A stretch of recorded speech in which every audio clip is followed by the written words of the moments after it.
Hello, everyone, and welcome to Inside the Newsroom. I'm Maddie Paul, and behind me is our KELOLAND.com live camera from Eureka.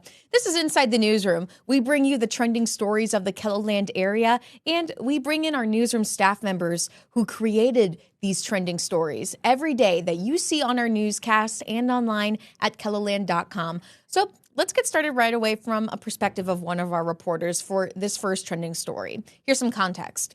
The school board leading South Dakota's largest school district has a clear request for Governor Larry Roden, a re-examination of how much money the district will receive. Ahead of the legislative session, Roden proposed no increases in state aid to K-12 education. So Dan Santella sat down with the president of the Sioux Falls School Board to learn about why she and the board collaborated to an open letter to the public on this issue. I share the desire to cut property taxes, but slashing health care, education, and public safety is not the way to do it.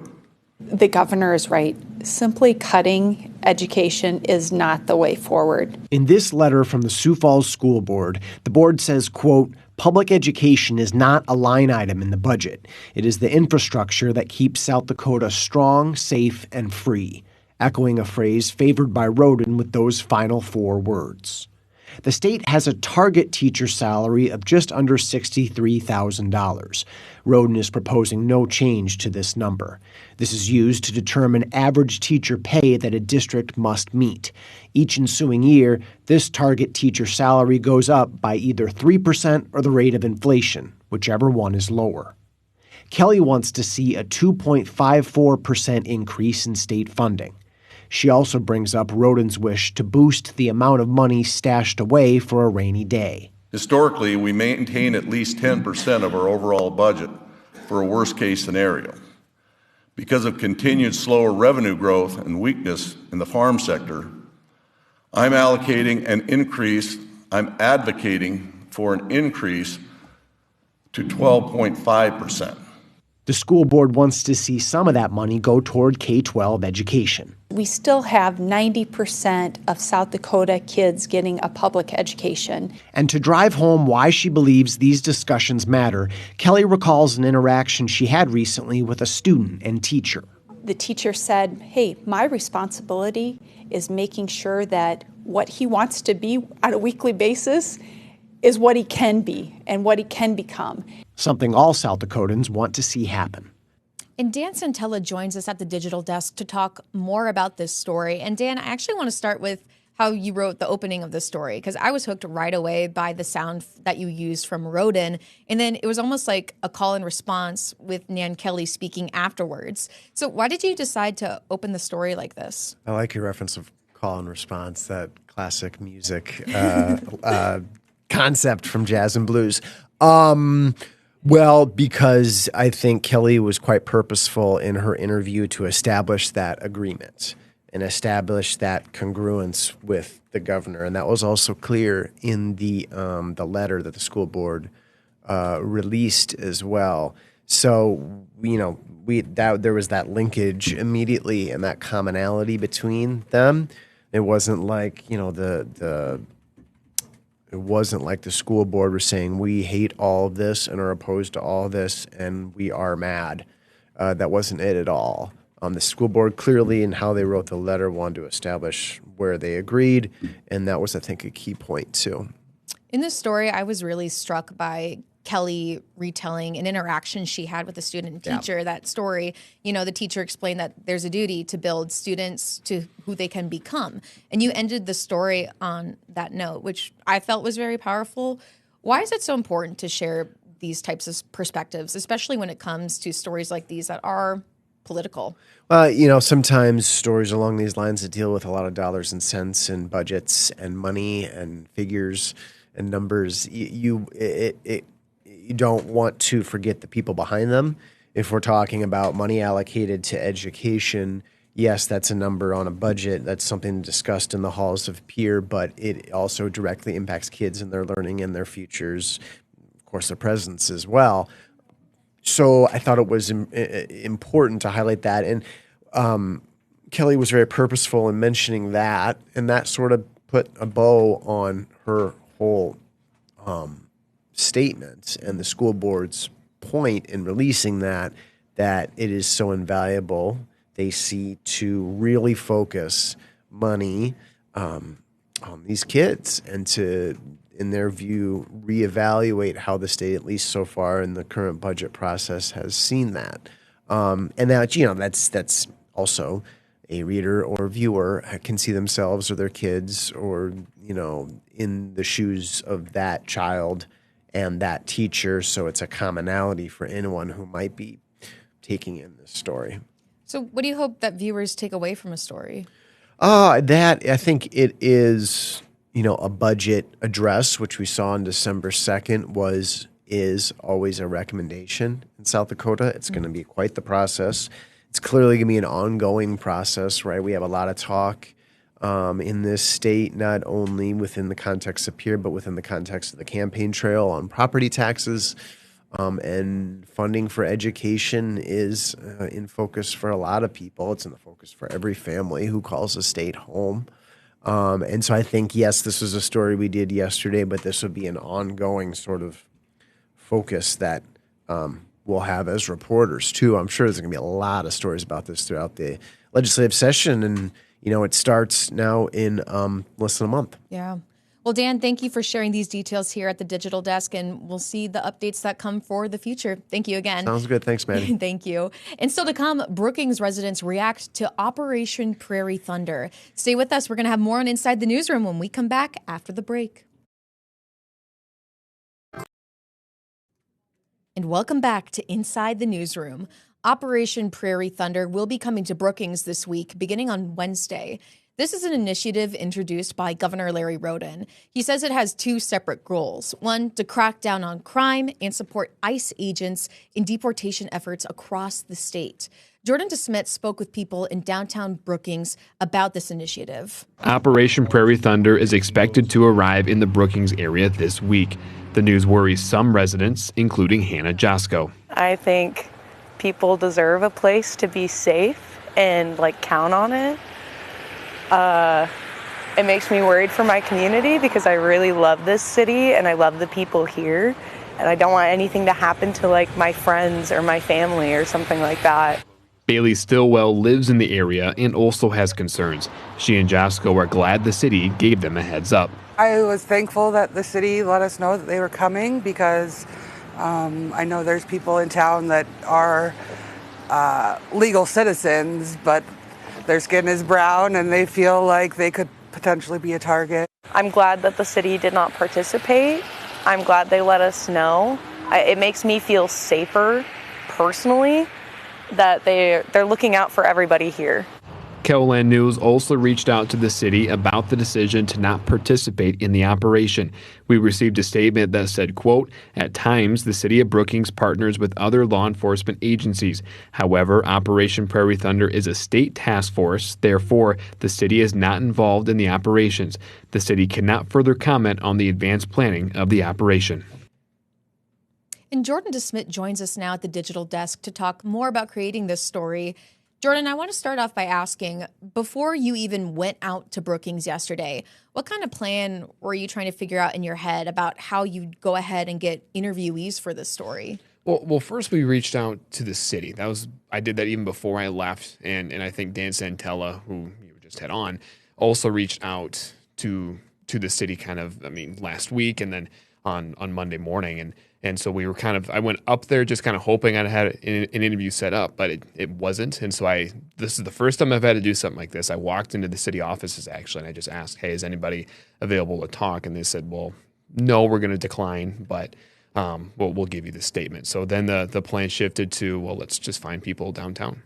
And so this type of style of reporting is what we call man on the street reporting. Could you explain what that is? I mean, it's exactly what it sounds like. You find people on the street. I essentially just parked in downtown Brookings, and I was getting some video of downtown, and then as people were walking by me, I would ask, hey, this is what I'm doing. I'm doing a story on this. I'm from Kelo, and do you want to do a quick interview with me? So it's hard. It takes some courage, I think, especially with me, because I'm naturally more of an introvert, right? Please. But I am. But it's hard, but I think it's also important to just get down and talk to just Brookings residents, because at the end of the day, this decision, Operation Prairie Thunder, they're going to affect these people that I talk to probably the most. It's all about perspective with man on the street style reporting. So did anything stand out to you as you were getting these interviews, or how did you think that type of MOS reporting shaped the story? I was a little surprised to see how open they were. I was expecting this to actually take a lot longer than it did. And I think I probably got these two within, 10, 15, 20 minutes, something like that. I got a few no's, but, they were very open and honest and told me exactly what they were thinking. And I think they shared concerns that a lot of people who do feel concerned about it, I think they share the same concerns that they did. I'm going to talk about what we received from a news release sent to us on Friday. So the city of Brookings did say that they were made aware that there would be patrols in the area from December 17th, through the 19th. But officials have made it pretty clear that the city would not be involved in the operation. Did you reach out to any other officials for this story besides the city? And what have you heard? Mm-hmm. Yeah, I did also actually try to reach out to a lawmaker that represents Brookings. He just had a busy day and didn't quite have time for an interview. Also reached out to Governor Roden, and you can read his full statement on my story. But essentially what Governor Roden said is look, according to him, Operation Prairie Thunder, what his goal is with that is to keep the state of South Dakota safe. And he says that's what Operation Prairie Thunder continues to do. Do you know if there's any other updates since this story aired, or is there anything else that you'd like viewers to know about this topic or creating the story? I don't think there's any other updates. I just think it's just interesting, right? Because the city of Brookings kind of took a different approach than other cities that have had Operation Prairie Thunder, that they let the public know when it was coming. So it's just a different approach that Brookings took than other towns in South Dakota. Right. Well, Jordan, thank you so much for being here at the digital desk and talking about this story that you've created. And everyone, stay with us. We're going to have more on Inside the Newsroom when we come back after the break.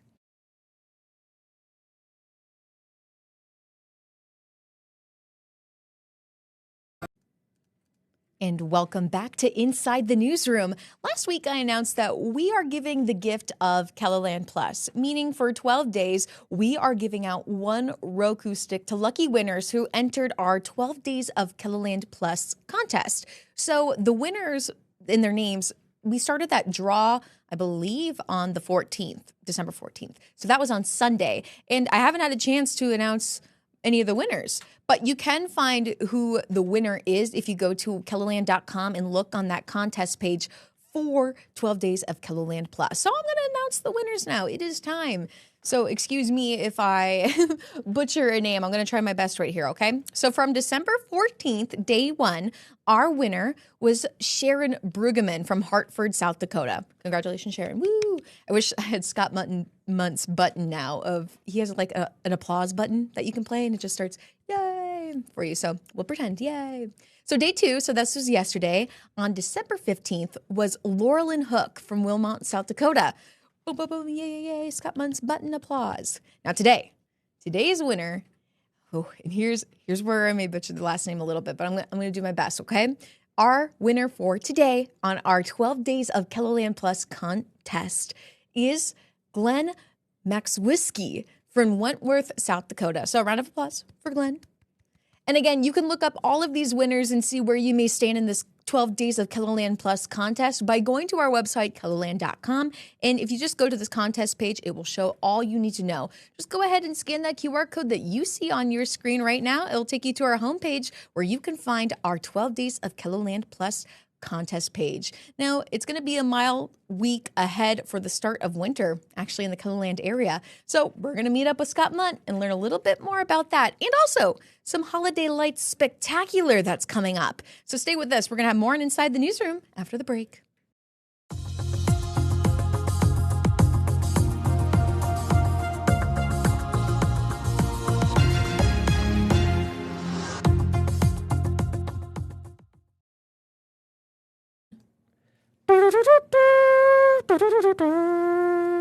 And show who made the noise. It was you. Hey, I asked if you want me to do that. You said yes. So I was really happy. You made me very just do what I'm told. You do what you're told. Thank you, Scott. Hey, everyone. Welcome back to Inside the Newsroom. Of course, we have to have a little fun with Scott Munt, right? Boy, how you doing? You were gone. I was gone yesterday. We've both been gone. We've been all you were around. gone Thursday, Friday. Yeah. And then that was after your anchoring of the Yeah. news. Oh my gosh, I right? already forgot about KELOLAND that. this morning. Yeah, last that was Monday, fun. Tuesday, Wednesday. Monday, Tuesday, Wednesday. Where are you out? He's like, I need 2 days off. I can't do this anymore. Yeah, that was enough. No, that was a lot of fun. I miss it. I was watching the rerun of the morning show today, and I saw that you all were talking about that Polar Bear Lane story. Mm-hmm. You remember that one? That one is a lot of fun because we are working on a story. I know with where that. this is going. Yep, that's going to be featured in our Holiday Lights Spectacular show, which is airing this Friday, December 19th on KELOLAND Plus, so everyone can stick around and watch that because we look at that story a little bit fuller. Look at like Jameson helping with his grandfather and all. Fun. It's a really cool story, and I just love all the Holiday Lights like videos that we get submitted from viewers coming in because I think we were just looking at the one with Santa and the reindeer on top of the house, and that was in Sioux Falls. That will also be featured. That's played in a newscast before, and it reminds me that I don't think my family has ever really decked out the front of our house ever, like the outdoors parts of it. Like we always stick more on the inside of it for decor. Interior, I guess you may say. And that's why it's more fun for me when I get to see it in like my neighbors' yards or going down to Falls Park for the Winter Wonderlander. That's always a nice display. Yeah. And it seems like it's a little different, not much different, but a little different each year too. I feel like it always grows or there's more lights. Something different about it. And you could tune your car radio to certain frequency and they're playing Christmas music and some of that Christmas music goes with the lights. That's the best part. Yep. There was one neighborhood, I don't know if it exists anymore in Sioux Falls, but they would do the same thing where they would have their own radio station. It'd be a couple houses around and they all sync up to the song that would play on that station and they would all do it like a show together.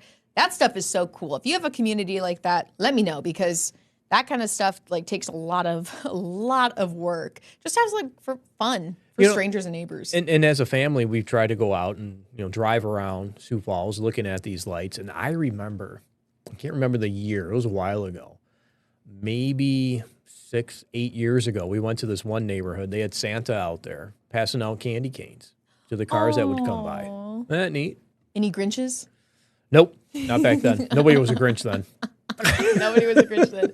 Feel like you need a Grinch counter now, even for those types of events. Which is kind of funny. You bring that up. I actually watched that movie or had it on in the background, I think yesterday. Really? Yeah, it must have been yesterday. Is that one of your favorite holiday movies? I think we talked about this before. Is it one of my favorite? Yeah. No, not really. I know your favorite song. Yeah, you do. Yes, Carol of the Bells. I was going to say Joy to the World. Is that what the one is? Well, not that one. That's Carol of the Bells, right? Yeah, Joy to the World. That's up there too. Wait, that wasn't Carol of the Bells. It was close enough. It's a Christmas song. No, what's the one you like? You were singing it all last week, and yeah, Joy to the World. You got to repeat that sounding joy. Yes, that's what it was. He was saying sounding joy. Like, what is sounding joy, and why do we need to repeat it? Why do we need to repeat the sounding joy? So funny. This reminds me, we actually have, now that I'm thinking about it, a map on KELOLAND.com. I think this was a KELOLAND original story by Gracie Terrell. And it shows this man, he collected or gathered all of neighborly holiday lights displays. And so you can look at this map and you can see where all of the lights are. So you can like actually travel to them. I actually think I should pull it up maybe. Because I think that's going to be featured on the Holiday Lights show too. So if you need something to do. Which is this Friday. Do you know the time of it? Yes. Not to put you on the spot. Nope, that's fine. It's at 5:30 on KELOLAND Plus this Friday. And will it be available on demand? Sure will. That's a great question, Scott. You ask really good questions here. I feel like I should give you this host spot for Inside the Newsroom. On a Friday, late afternoon, early evening, I might be busy. Probably sleeping. You? No. You'll be up. You will be up. Don't be surprised if I'm not. No, you will be awake. I'll make you stay awake. Oh, you're probably driving out of town somewhere. No, I'm staying in town, actually. Okay. Because my brother and sister, they're coming back from all sorts of college They're coming adventures. in from different directions, aren't they? They sure are, yeah. I have one on the east side, one on the west side of the country. Okay. So they're both merging now for Sioux Falls, Good. and that makes me Good. very happy. Good. Okay, let me make sure. Yeah, Josh Hayes created this map. It was 6 years ago. And it shows the best light displays in Sioux Falls, as he likes to put it. Okay. Let me see if I can pull this up, actually. On the spot. Yeah, I got this ready. Here it is. It says the 2025 Christmas Lights Map launches Saturday. This is a story that we did a couple weeks ago, but it's still relevant. Okay. You can still see the lights map right there and some details about it, some photos. I love this story. And yeah, this will be featured in our holiday lights display too. Nice. Because I think if I scroll down a little bit more, yes, this train. We've had this on our newscast before too. Okay. This train display. It's going to be featured in the holiday lights. Spectacular. Friday, 5:30. KELOLAND Plus. Yeah, and this is from someone else. What was his name? Allsberg, but that's his last name. Spencer Allsberg. Magnolia Avenue. Go ahead and click that. The map? The map, yeah. Just Okay. curious to see what that looks like.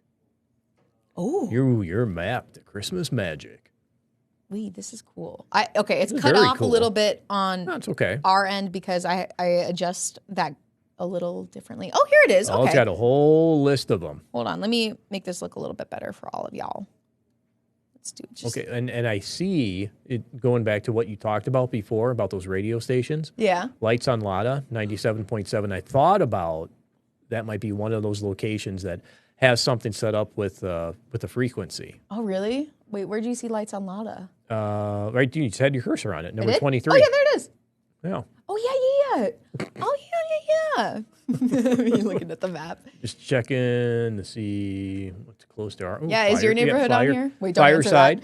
that. No, I'm not on. I don't live on Fireside, but I know that's they do a bunch of fireplaces for that one. Here's the Polar Bear Lane. So, yeah, Santa Sleigh. Penguin Lane's also going to be featured. Okay, So is yep. Candy Cane. Yep. Winter Wonderland, of course. And it's funny too. I'm sure I told this story, but Melanie is from Sioux Falls. Jar. Thank you. And so then she would be our guide, to go out, and then she'd tell these. Oh, and this is where I grew up, and this is I'm like, okay, man, it's great. Look at the lights. Yeah, look out the window. All right, Scott, we're out of time for this segment. We are. Yeah, we are. We gotta Kicking me out after 5 minutes. No, we got so much to do on Inside the Newsroom today. All right, I stories. believe you. Well, thank you for talking about holiday lights with me.